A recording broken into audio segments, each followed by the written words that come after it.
Une procureure valide défaut. Première partie. Une ferme a été divisée en 1957 selon un acte authentique. L'acte sépare les lots par une limite précise.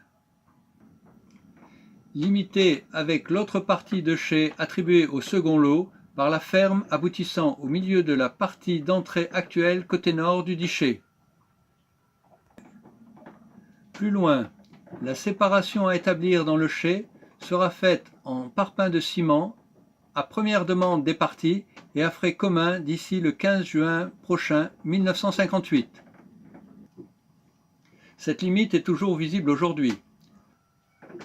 Le mur en parpaing, la ferme, le linteau en pierre qui délimite l'entrée. Monsieur Favre a toujours été propriétaire de son lot.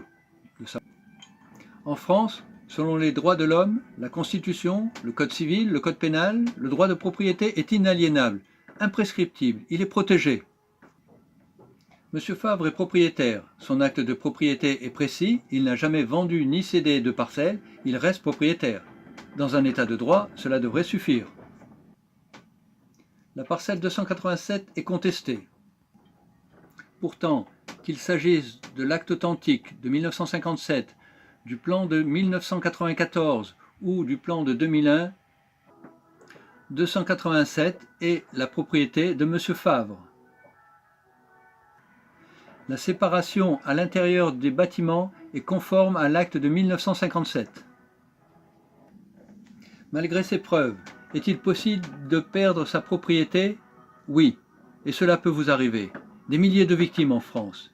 Il suffit d'un notaire complice et de magistrats qui valident le crime.